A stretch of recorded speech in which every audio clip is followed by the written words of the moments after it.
George is the founder, president, and chief executive officer of Wine Industry Network, WIN. So, specifically in this episode, our three key takeaways. First, times are tough, but there are brands that are still winning. So, how are they doing that? Number two, you must be willing to change the way you've been operating if you want to have a chance of succeeding. So, we'll go deeper into George's insights on that. And then the third, we as an industry need to do a better job of engaging with consumers, especially those younger generations, and also the wine curious, really of all ages. Welcome to Masterclass U.S. Wine Market with me, Barbara Fitzgerald. In this show, we'll break down the complexities of selling wine in the U.S. by discussing the relevant issues of today with experts from around the globe. Each episode serves up three key insights to help elevate your winery's presence in the U.S. market. So grab a pen and paper and let's pave the way for your success in the U.S. Hi, everyone. Welcome back to Masterclass U.S. Wine Market. Today, I'm very excited to welcome George Christie to the show. George is the founder, president, and chief executive officer of Wine Industry Network, WIN. The company really keeps industry professionals informed about current trends and industry news, as well as the latest products, services, jobs, and innovations in the production, viticulture, sales, marketing, and management categories. So welcome to the show, George. It's really great to have you here, especially because, we are Sonoma County neighbors. So it's nice to keep it local. I'm super happy to be here, Barbara. Thank you for inviting me to be on the show. This is awesome. I've been looking forward to it. Awesome. Fantastic. Well, before we dive into today's discussion, George, can you tell us a little bit more about your background and how you came to work in the wine business? Yeah, I'll try to keep it as succinct as I can, but I didn't grow up in the wine industry. I grew up in the East Coast, actually along the Jersey Shore. I came out to Northern California after I graduated from college, and I really describe it to a lot of people as sort of like running away from home. I had graduated from college, didn't really know what I wanted to do. I'd never been to California, and for people who are not from California could probably appreciate this. It's just like this magical land, right? So I was like, go to California. And I had this great plan that I was going to go to California, become very successful, and then go back home. And I had a friend who was coming here already to Rohnert Park, which is just north of San Francisco. We knew a kid who was graduating from college. And my plan was just, like I said, land, go to San Francisco and get to it. But I wound up getting a job in Healdsburg, a little beautiful wine country town, for those of you that haven't been here, the heart of Sonoma County. And I just fell in love with the town. And then it was like, well, how do I stay here? And we were surrounded by wineries and vineyards. And, I had a business degree, but I had no experience. And I got really lucky. I was hired by a small little winery called Lake Sonoma Winery, which no longer exists. But what was really cool, I didn't make any money. So I was waiting tables at night. But I didn't care because nobody knew me here, right? Even my friend had gone home. So it was perfectly cool to just kind of do your own thing without feeling self-conscious. My parents kind of going like, what are you doing with, your life?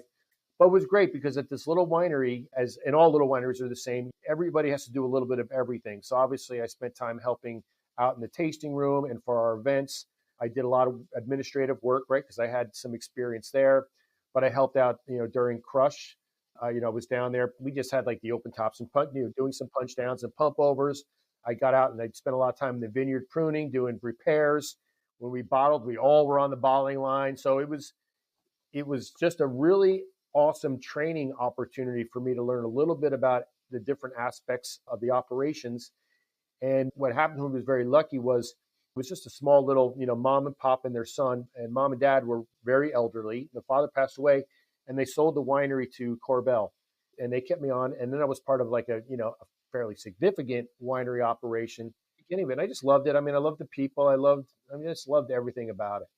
I love this story because, it's all about the people, right? And I can speak too about our charming little town of Healdsburg. There's so many elements to me that remind me of kind of small town life in Italy and the way people support one another and know each other's business, but also really, there's one thing here that really keeps us thriving. So nice little parallel. Yeah, I feel very fortunate. Like sometimes I think back on it, it's like, how did I land? Like, I just got lucky, it's like wound up here. I don't know. Sometimes things are, I guess, just meant to be. Absolutely. Well, we'll spend some time today delving deeper into all of the experience that you've gained and expertise. So, we'll really get some valuable insights from your time in this industry to better understand both the challenges and the opportunities that are present currently in the US wine market. So, specifically in this episode, our three key takeaways and what we're really excited to learn from George about are first, probably surprise to no one, times are tough, but there are brands that are still winning. So, how are they doing that? Number two, you must be willing to change the way you've been operating if you want to have a chance of succeeding. So we'll go deeper into George's insights on that. And then the third, we as an industry need to do a better job of engaging with consumers, especially those younger generations and also the wine curious, really of all ages. So let's dive in because you have a lot of juicy tidbits to offer us. I'll do it. Hopefully that's like, they're things that I think we should be doing, but hopefully it makes sense to everybody else. So yeah, where do you want to start, Barbara? So you mentioned there are some brands that are still winning despite the tough times. So Yeah. could you share a few examples and explain what you really think sets these brands apart? Well, I don't want to like pick on specific brands exactly, but what I would tell you is that what they all have in common is I think they're willing to do things a little bit different. You just referenced that, people, we're in this, the fortunate or unfortunate situation where we get a lot of, people asking questions about, what our thoughts are, what my thoughts on what we should be doing. And what I tell people is like, there is no one single thing that's going to make that big of a difference. It's not like, hey, you're going to do a label change and that's going to cure all your problems. Or you're going to venture into adding a sparkling, or you're going to add a no alcohol choice to the lineup.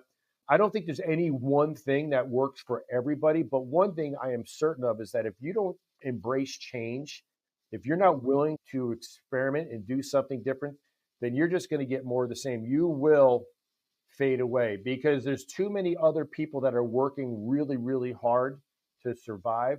I mean, it is not easy. It's never been easy. I've said this a lot to people when we talk about, succeeding in the wine industry.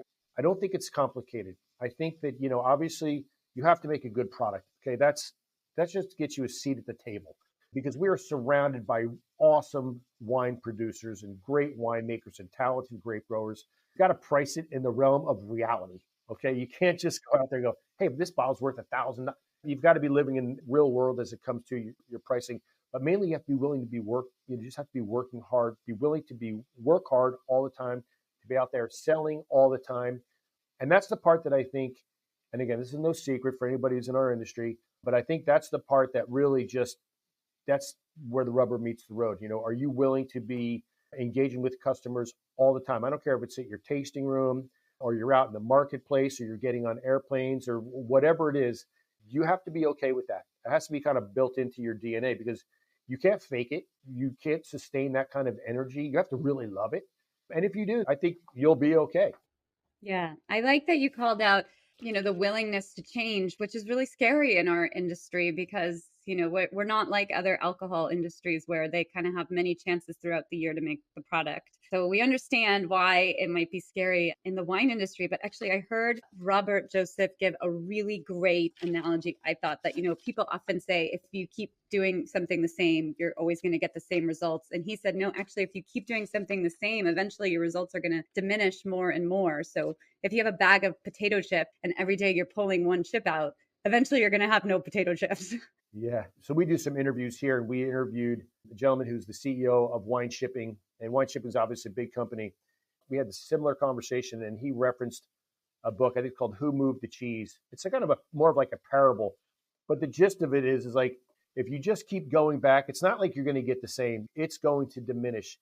I think that when I think about our industry, we've had great success, right? We've had a heck of a run. It's been wonderful for a long time. I think part of the challenge for some of the folks that we see out there, especially small to medium sized guys, those folks, those families that were running those wineries, for the last 2 or 3 decades, they're starting to get a little bit older. And change is, and I'm getting older. I'll be 59 this year. It's like I like to think that I'm pretty flexible and we're pretty open to change, but I think it gets harder as you get older.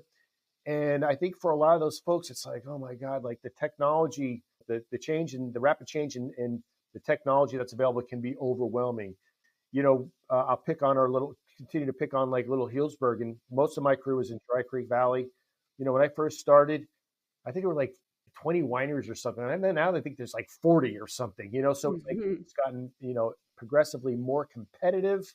It's gotten more expensive, the cost of doing business. And I just sometimes think you run out of energy. Yeah. And I think that's Well, some of what we're seeing. as you said, to do this successfully, you have to be willing to kind of running on all cylinders kind of all the time. Yeah. So I do have a question. You mentioned that definitely understandable older generations have a harder time. It's not even that they're unwilling to change, but it's just harder in general to learn new systems, new processes. But what do you suggest? Is it helpful then to have younger people, like hire younger people to your team, or? Yeah. No, I mean, I think, yes, it's harder.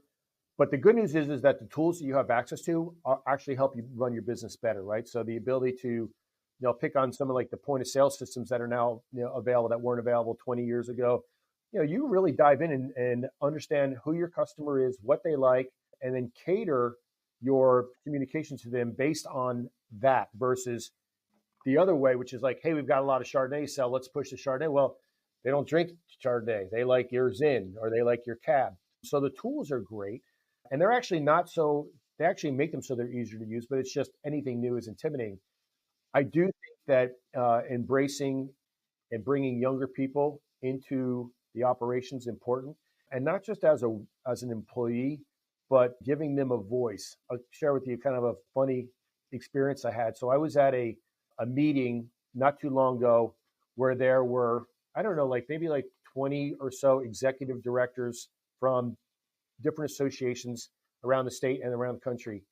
And one of the topics that they wanted to cover was like, what can we be doing to better engage with younger consumers, right? That's like the never-ending evergreen topic to talk about these days. And I was looking around the room, and I definitely wasn't the youngest person in the room, but I was about nearly the youngest person in the room. And everyone else was like, significantly, in some cases, significantly older than me. And I just said like, oh my God, like, what are we doing? Like, we're talking about how to better connect with, let's say, people like in their 30s, late 20s, early 30s, et cetera.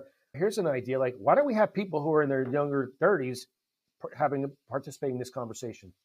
And it was kind of a funny comment, funny observation at the time. But, if you think about all of the different, and again, I know there's some exceptions, but if you think about all of the articles that are out there, you think about a lot of the industry folks that are on these, the kind of the regular speakers that we hear on a regular basis, most of them are not young 30-year-old people, so at what point do we start to shift and start giving those people a platform and a voice?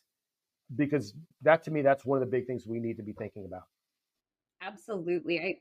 I think that you see that, there's the circuit of really high quality, trade shows and symposiums for the wine industry. But often we're seeing the same people speak time and again. And don't get me wrong, I get value out of what they say. They're experts for a reason, but it might be a good idea to also start hearing from some other voices, especially the ones that we feel we're not connecting with. We're guilty of that. We put on trade shows and conferences and webinars all the time, and we go back to the well all the time. And I mean, listen, there's a lot to be said for somebody who's my age or older. They've been around, they've seen a lot of the different cycles, and they have a lot of expertise to bring to the conversation. So, I'm not dismissing what they have to say, but it's like we should be figuring out how to sprinkle in some of these other folks. And I don't know, I think about this a lot of time, and I'll use a kind of an example, get off wines for a second, but I think about some of the greatest songs that have ever been written and created. Think about, they're all written by people like in their 20s, you know what I mean? Like, because I think there's something to be said for just the freedom to not know what you don't know. And you just let it rip. I don't know. I just feel like that's going to be the next sort of iteration for industry. Is going to be the emergence of the next generation. And I think that is what's going to kind of get us out of the rut that we're in now and propel us to the next level. I just don't know when that's going to happen. Yeah. Well, even I think within, there's fear to change, not just in our operations, but, in the voices that we listen to also, because this is such an experiential industry. So we want to hear from the people that we think maybe have the most experience, but maybe it's not the most experience versus just the most relevant experience. Yeah, there's probably a blend, but you know what's great about like even things like you're doing right now. So platforms like this, weren't available a bunch of years ago. So it's Yeah. our access to information and opinions and expertise is just so much better now than it ever was. Yeah. But it takes time. It does take time. And to your point earlier about tools in the wine industry, like, yes, what a game changer. I remember when I first started working in wine clubs almost like 18 years ago, we were still keeping our customer records in an Excel spreadsheet. And so now that we have these really powerful tools available, and the beauty of these companies, no matter what your age is, their success is your success. So often they have onboarding teams and support teams that are really available to help you understand the features and how to best use them. Obviously, they're not going to make a strategy plan for you, but at least so that you can really understand the functionality well. Yeah, and I think the other thing that they bring to the conversation is a broader perspective. So you can kind of like, it's not just, how do we do things? Well, this is the way we've always done them. And in that particular case, change is always going to be, slow and thoughtful. But when you're working with a company, let's say like it's a point of sale company or, and I'll plug the wine shipping conversation, they're working with so many different producers. They've seen so many different ways of executing that they can share some of those best practices and just kind of speed up the learning curve for folks. Yeah, definitely. Well, so we keep saying the world is very different now than it was even a Yeah. few years ago. So, what do you see really in our post pandemic world? What is different about the way wine brands market and sell their product, and maybe some strategies that you've seen prove successful in reaching customers in this time? Well, one of the things I really love about the evolution, I don't know how new this is, but I think we're just getting better at it, is being able to really capture and communicate the brand personality to their audience. Obviously, like, beginning with like Facebook, but now migrating away like Instagram or TikTok and all these different ways that you can really show who you are beyond the brand. And I think that's become more and more important. When I was just getting started, getting that 90 something point score in Spectator or Enthusiast was like a gold medal here and there. It was like, that was awesome. And it really didn't have the tools to like reach a broad audience with like your winemaker explaining the new release like you can today. So for me, I'm like a big fan, and I'll give you a couple, I think, examples I think are doing a really good job of leveraging the technology to kind of make the world a little smaller. So I'm a big fan of Kim Stair-Wallace over at Dry Creek Vineyards. Kim might be a little bit younger than me, but she's kind of more of my generation. But she's like every week or so, I'm seeing like a little video of Kim, talking to that Dry Creek Vineyards audience. And I think she's really good at it because she's unscripted, or seems to be unscripted. She's very natural. I know her, so like I know she's tell if she's faking it or not, I think. And she's just real. And not unlike what you would experience if you showed up on the property and ran into her, out in the picnic area. Another cool example, I think what they're doing well is the folks over at Pedro and Shelley. They've been around for a long time, but I feel like they've really done a great job in the last bunch of years. It's just upping their communication game and capturing their personality. So those are the things I think that are where technology has really been awesome as a way just to stay connected. Because like I said, there's so many, we all know this, walk down any wine aisle, there are so many choices. Most of the choices are going to be pretty good. You're probably going to be happy with what you buy. So how do you differentiate yourself, right? You differentiate yourself with your personality. And that's something that I love. Definitely. I was just listening to a conversation about how really there's like not really flawed wines in the market anymore. Like 30 years ago, maybe you would pick up a wine that was oxidized or reduced or had Brett or something. But now, for the most part, these wines are pretty technically, quote unquote, flawless. So how can you differentiate yourself? And I think you're calling out some really good examples of ways to take your personality and spread it. Yeah, it's the one ownable, really quote unquote ownable thing that is nearly impossible to replicate, right? Because we've all heard like, oh, everything is handcrafted and, the wines are made in the vineyard and we've got only the best barrels and blah, blah, blah. But I mean, it's like everybody says that. But when you kind of get to know the people behind the brand, especially for small, for the smaller producers who don't have, the bigger budgets, they're not moving hundreds of thousands of cases, that's a totally different animal. For those smaller guys, and I'd say like even like from 100,000 cases and below, really dependent upon the support of the repeat customers, that are going to, continue to support you and bring your bottle pull it off of a wine list, bring it to a friend's house, recommend somebody visit your winery if you're going to be in wine country. Building those disciples, it's just so Yeah, important. absolutely. And from my own personal experience, I had at a winery 13 years ago because it was on my honeymoon in Piemonte that I still talk about to this day. I still drink those wines to this day. It's like you can make a lifelong ambassador by connecting well with your audience. And it's funny. I don't know anything about what happened with you, but I'll bet you it's a heck of a lot more to do with, the people that you met and the experience that Absolutely. you went through than the wines that you tasted. You kind of go, because really, I mean, that's what people remember. They go, oh man, that was a really cool thing. And that's why one of the things that I get a little bit, not everybody agrees with me on this, but like I don't love how we've changed with regard to like tasting fees and appointments and things like that. I feel like in some ways, I get why people, some wineries have embraced it. Some embraced it more than others.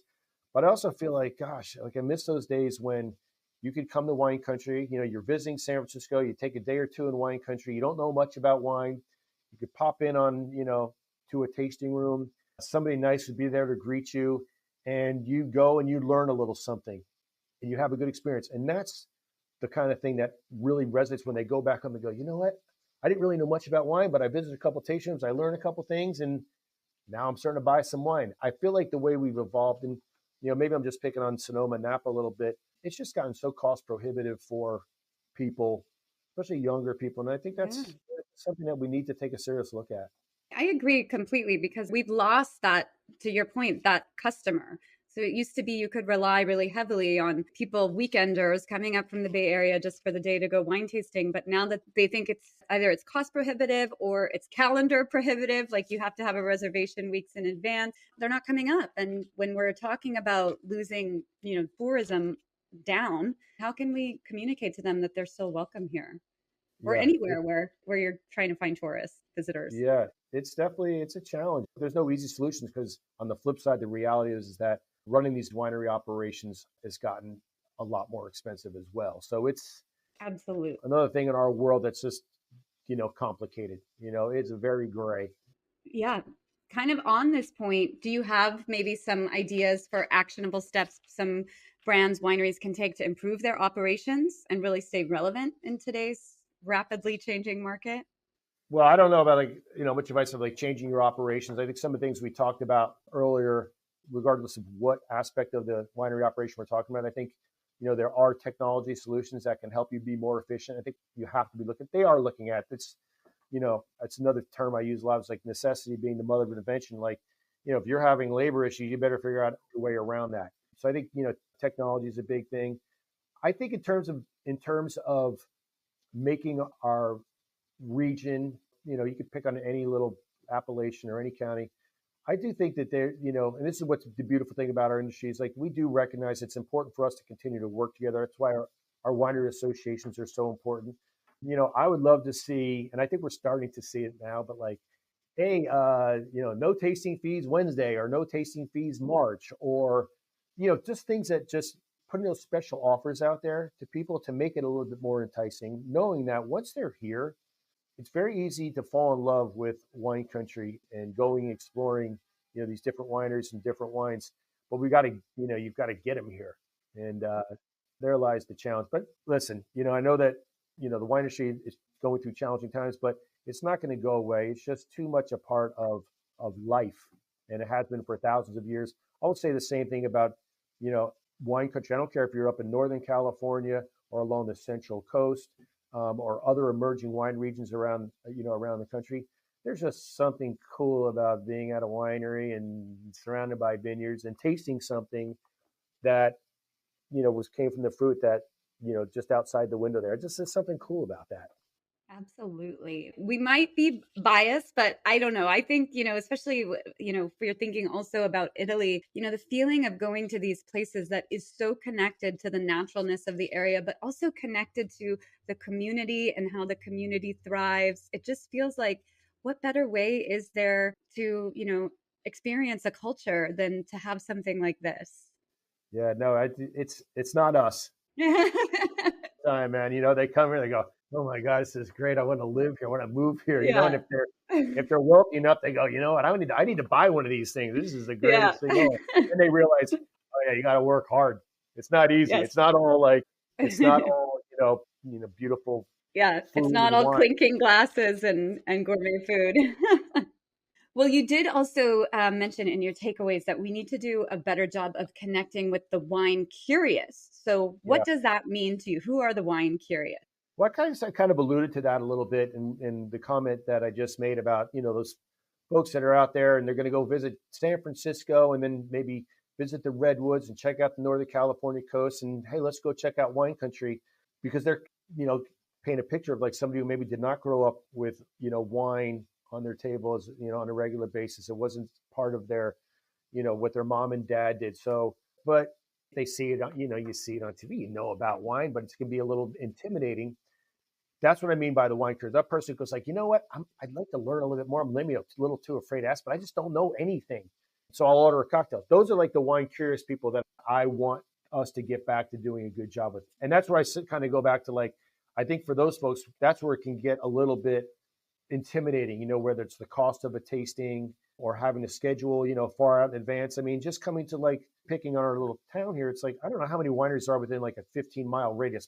I think it's 90 something. I've had to look it up before. It's like 90 something.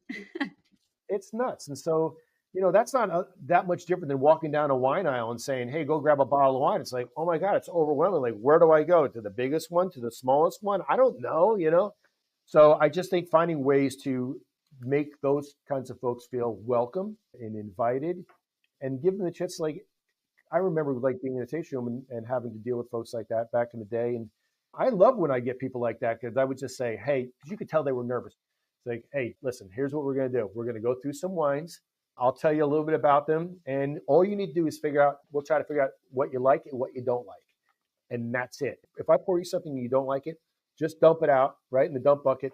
And you're not offending me. It's all good. Like, so let's just have a little fun with it. And I think those people always bought something. You know what I mean? And I think they would like back to like what we talked about. I think my goal was like to have them have a good experience and feel like, you know what, that was pretty cool. And that maybe not feel so intimidated when they go to the next place.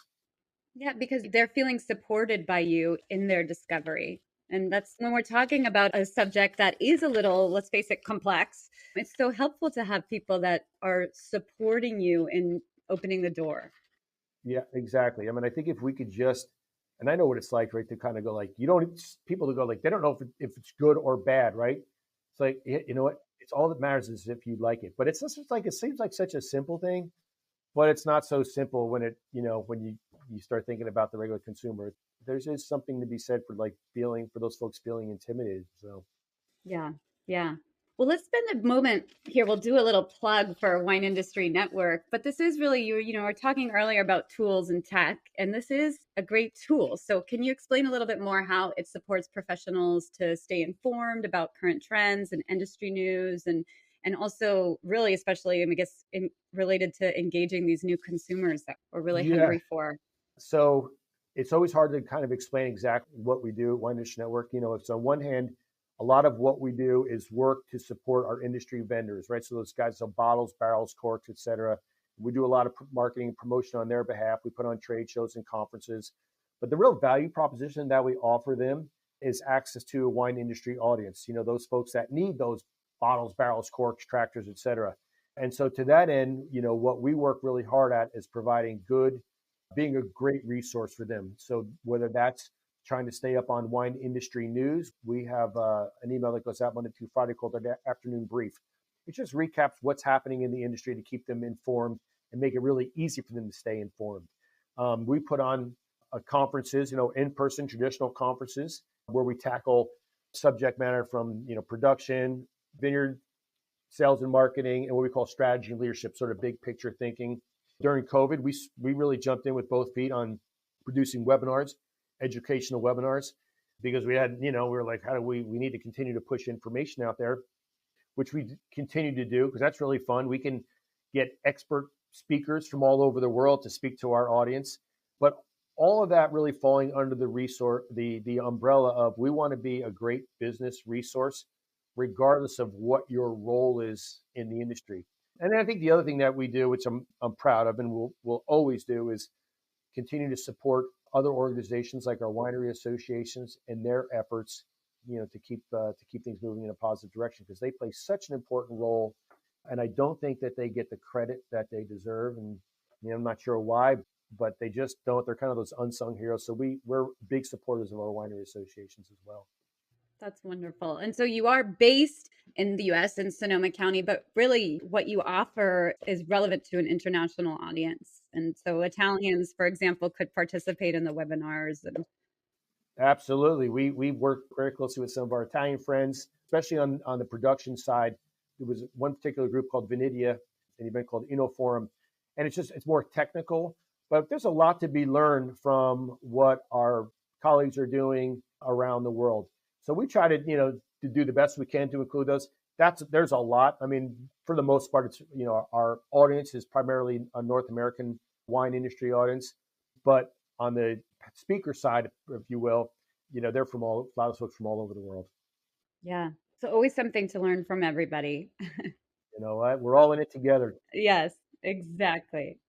Well, as we start to kind of wind things down a little bit, we like to wrap up our episodes with a rapid fire quiz where we ask our guests 3 questions to really help our listeners better understand the U.S. market and really specifically this episode. So if you could just answer in a few sentences, that would be great. Number 1, pretty broad. What is your number 1 tip for mastering the U.S. wine market? You've got to have a plan. So have a plan, and you need to spend time in the market. So if you're out there, if your goal is to, let's say, attack because most brands are going to attack a region, right? They're not going to try to do the entire country. Spend time in that region, spend time in the market, build those relationships, and do a lot of listening. Do more listening than talking. I love that. Such a good reminder to, be a good listener. Okay, number 2, what is something you would have told your younger professional self about selling wine in the U.S.? I think I would have tried to calm myself down and just say, hey, it's not as complicated as you think. What you don't know, you will learn. There are so many people out there that are going to be willing to teach you. You have to be okay with asking for help. And I guess go back to what I just said. It's like, listen, pay attention. You do not need to reinvent the wheel. There are folks out there that will help you. Great advice. I love that too. All right. Number 3, we all move around a lot in the wine industry. So what is your favorite travel hack when doing market work? For me, I think sort of embrace. So when you travel and you're out there in the market, you're not catching up. It's hard to keep up on what's happening with your, the emails and some of the other things you need to do. My big thing was like, take advantage of that plane time. When you're on the plane, I know you want to watch, something downloaded on Netflix or just completely zone out. But for me, that was the time that I would catch up on all of my work because I was uninterrupted. And then that would allow me to be present when I was in the marketplace. So I think that was my big thing. Is like, don't waste that plane time. That's a perfect time to take care of your business. And then it can allow you to focus when you're out there doing your thing. Yeah. Great advice too. Like it's, especially if you're coming from Italy, that's, somewhere between 6 and 12 hours, depending on where you're going in the US. So, well, George, thank you so much for being here with us today on Masterclass US Wine Market, part of the Italian Wine Podcast. How can our listeners connect with you or connect with Wine Industry Network?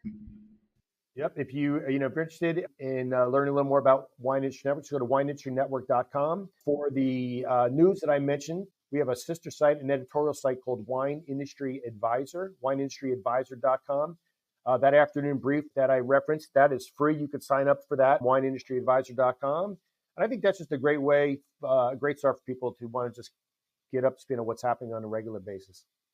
Amazing. Well, okay. Thank you again so much for being here with us. And being that we're just down the road from each other, I hope to see you very soon. I hope so, Barbara. Thanks for having me. It's been great. Yeah. Take care. And that's a wrap for this episode of Masterclass US Wine Market. Thank you so much for joining us. If you enjoyed this episode and want to stay up to date with the latest industry trends, remember to like, follow, and share our podcast. And if you find value in our conversations, please leave us a review to help others discover the show and grow our community. Stay tuned for new episodes every Monday. Until then, brindiamo il vostro successo.